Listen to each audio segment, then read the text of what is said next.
बिस्मिल्लाहिर्रहमानिर्रहीम। नहमदु व नुसल्ली अला रसूलिल करीम। मां अॼु तमामु इम्पोर्टेंट मौज़ूअ ते ॻाल्हाए रहियो आहियां ऐं इहे इशूज़ सिर्फ़ु असांजे शहर सां न आहिनि पर पूरी सिंध सां लाॻापियल आहिनि।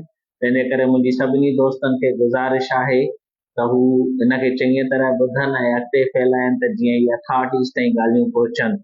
सभ खां पहिरियों मां पंहिंजे तालका हॉस्पिटल लखीअ जी ॻाल्हि कंदो हलां त रिसेंटली 9 डॉक्टर ट्रांसफर कया विया आहिनि ऐं 8 ऑलरेडी डेपुटेशन ते कमु करे रहिया आहिनि। तव्हां इन मां अंदाज़ो हणो त तालका हॉस्पिटल लखी जेका पूरे तालके लखीअ खे कवर थी करे तक़रीबन 4 लख अवाम उन मां फ़ाइदो थो वठे। उन मां हिकु ई वक़्तु 17 डॉक्टर जॾहिं निकिरी वञनि त तव्हां उन जी हालत सम्झी सघो था त उहा कहिड़ी हूंदी। अॻ में ई असां वटि ड्यूटीअ जी पंक्चुअलिटी ऐं रेगुलरिटी कोन्हे पर जेके डॉक्टर ड्यूटी कनि था बदकिस्मतीअ सां उन में अहिड़ा बि लोकल डॉक्टर्स आहिनि जेके पाबंदीअ सां ड्यूटी कंदा आहिनि ऐं जिन खे ट्रांसफर करे ॿाहिरि कढियो वियो आहे। ऐं जेकॾहिं लोकल डॉक्टर हूंदो त उहो कहिड़े वक़्तु अवेलेबल थी सघे थो। मुंहिंजी गुज़ारिश आहे मिनिस्टर अज़रा पेचूए साहिबा खां ऐं चीफ मिनिस्टर खां ऐं बिलावल भुट्टो ज़रदारी साहिब खां त इन शइ जो नोटिस वठनि त आख़िर ईअं छो थी रहियो आहे।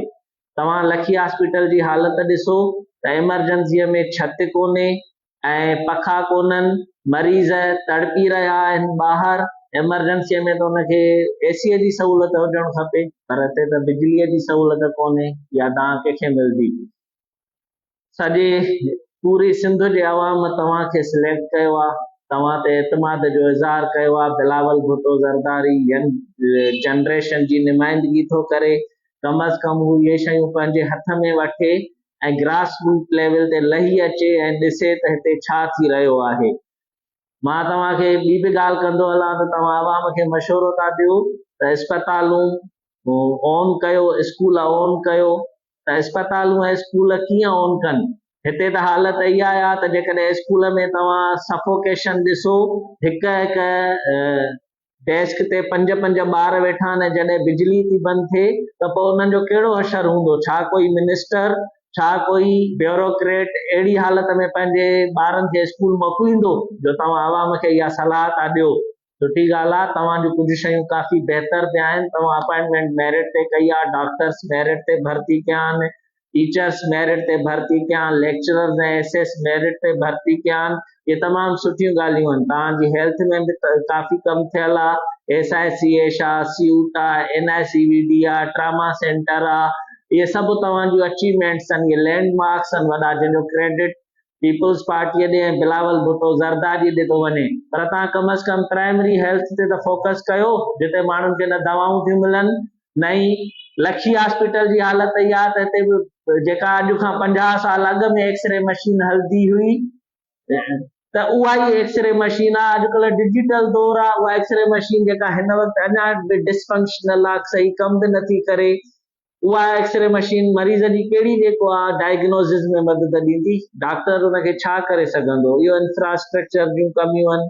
कोई स्पेशलिस्ट डॉक्टर कोन्हे, न डर्मो जो आहे, न आर्थो जो आहे, न सर्जन आहे, न सवाइ पीडियाट्रिस्ट जे कोई बि स्पेशलिस्ट कोन्हे। महिरबानी करे इन्हनि शयुनि खे ॾिसो। अवाम तव्हां ते एतमाद जो इज़हार कयो आहे। तव्हां उन्हनि वरी मोटी अची तव्हांखे उन्हनि अवाम ॾे ई अचिणो आहे। तव्हांखे चोथों टर्म आहे जेको अवाम सिलेक्ट कयो आहे। मां त बिलावल भुट्टो ज़रदारी खे specially I would request Bilawal Bhutto Zardari to come and visit the rural areas and far flung areas of the province and see the actual position. You are, I think, the people whom you are getting reports are asking you that everything is okay, but no, everything is not okay. There are a lot of areas which need improvement. So you should come and visit these areas. You are very popular. मां हिकिड़ी शइ चवंदुसि त तव्हां ते माण्हुनि एतमाद जो इज़हार कयो। छाजे करे? तव्हांजी मरहूम शहीद बेनज़ीर भुट्टे वालदा जे करे ऐं तव्हांजे नाने शहीद ज़ुल्फ़कार भुट्टे जे करे। उहे अवामी नुमाइंदा हुया। तव्हां उन्हनि जे मिशन खे खणी अॻिते वधो ऐं अवाम खे सहूलियतूं ॾियो। हिन वक़्तु सूरत हाल स्कूलनि जी आया त CMO शिकारपुर जे रिपोर्ट ॾिनी आहे त शिकारपुर ज़िले में 336 स्कूल डेंजरस कंडीशन में आहिनि, यानी हुते तव्हां कंहिं बि ॿार खे जेकॾहिं पढ़ाईंदव त कहिड़े वक़्तु को हादसो थी सघे थो।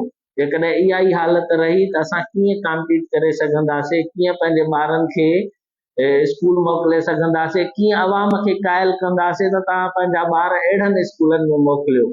छा असां हुते सहूलियतूं ॾिनियूंसीं? छा as per the basic needs आहिनि इहे ॿ, हिकु हेल्थ, ॿियो एजुकेशन।